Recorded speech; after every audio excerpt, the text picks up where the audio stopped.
Is the father of nation. लेकिन वास्तविकता क्या है? क्या राष्ट्र के पिता हो सकते हैं? क्या राष्ट्र के पिता होते हैं? मैं मानता हूं कि गांधी राष्ट्र के पिता थे, लेकिन गांधी भारत राष्ट्र के पिता नहीं थे, गांधी पाकिस्तान के पिता थे। क्योंकि पिता के अस्तित्व के बाद पुत्र का जन्म होता है। पुत्र के अस्तित्व होते होते पिता का जन्म नहीं होता।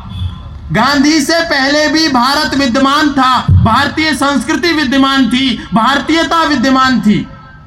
गांधी बाद में पैदा हुए, लेकिन गांधी से पहले पाकिस्तान नहीं था। पाकिस्तान गांधी की करतूतों से बना। इसलिए गांधी पाकिस्तान के तो राष्ट्रपिता थे, पर भारत के राष्ट्रपिता नहीं थे। इस देश के राष्ट्रों के पुत्र हुआ करते हैं, पिता नहीं हुआ करते। लेकिन मान भी लें कि चलो मान लिया कि किसी व्यक्ति का बहुत त्याग था, उसका बड़ा पुरुषार्थ था, उसका बड़ा बलिदान था, तो चलो पिता मान लेते हैं। लेकिन वास्तविकता में यह जानने की आवश्यकता है कि पिता की परिभाषा क्या होती है। वैदिक संस्कृति की दृष्टि से देखें, वैदिक धर्म की दृष्टि से देखें, तो पिता का अर्थ होता है यो अन्य विद्या सुशिक्षा आदि दाने पालयति रक्षति च स पिता। जो अन्न देता है, सुशिक्षा देता है, दान देता है, पालता है, रक्षा करता है, उसी को पिता कहते हैं।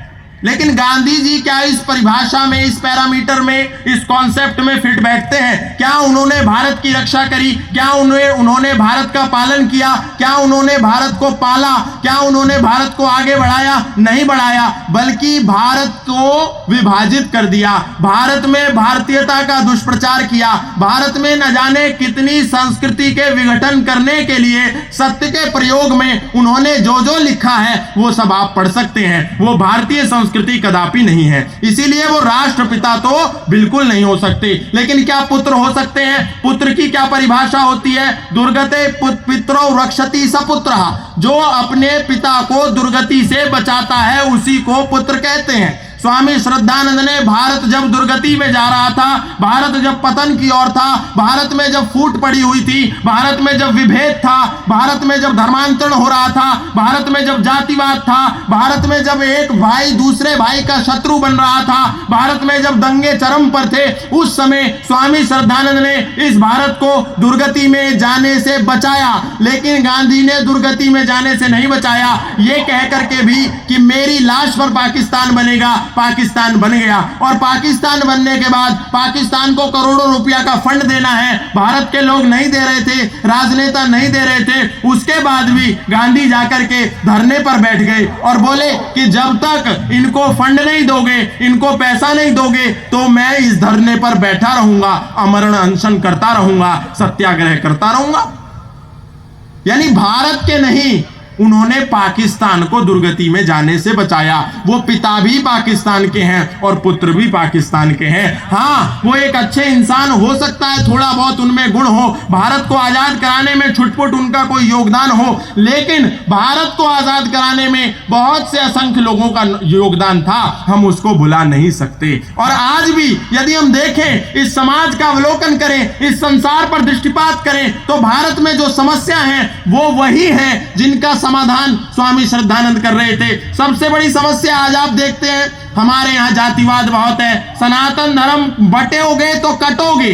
आज ये नारा योगी आदित्यनाथ जी ने दिया है, इस पर बहुत विवाद है इस पर। लेकिन क्या आप जानते हैं, बटोगे तो कटोगे ये नारा सबसे पहले किसने दिया था? स्वामी श्रद्धानंद ने।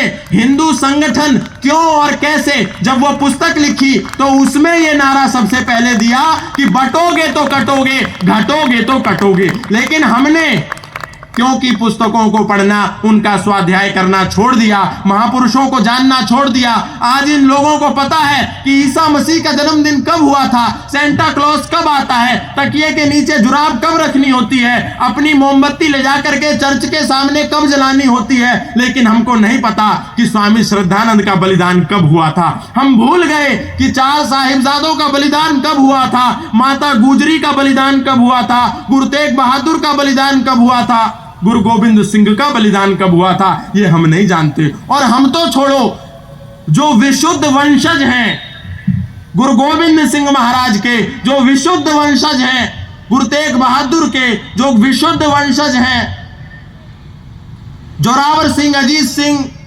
फतेह सिंह और जुझार सिंह के, पंजाब के सिख और सनातन में कोई भेद नहीं है, हम एक ही हैं। गुरु ग्रंथ साहब उठा करके देखें तो गुरु नानक देव ने उसमें बार बार वेदों की चर्चा करी है, बार बार दर्शनों की चर्चा करी है, बार बार उपनिषदों की चर्चा करी है। लेकिन खुद को गुरु गोविंद सिंह का सबसे बड़ा अनुयायी बताने वाले, सबसे बड़ा भक्त बताने वाले ये भूल गए कि इसी सप्ताह में पंजाब की धरती पर 26 तारीख को गुरु गोविंद सिंह के 4 साहिबजादे धर्मांतरण के ही विरोध में, हम धर्म नहीं बदलेंगे, रखो ईंटों भरो गारे, चुनो दीवार हत्यारे, हमारी सांस बोलेगी, ये हर एक दीवार बोलेगी, निकलती चीख बोलेगी, हमारे देश की जय हो, हमारे धर्म की जय हो। ऐसा कहने वाले जोरावर और फतेह सिंह के वंशज आज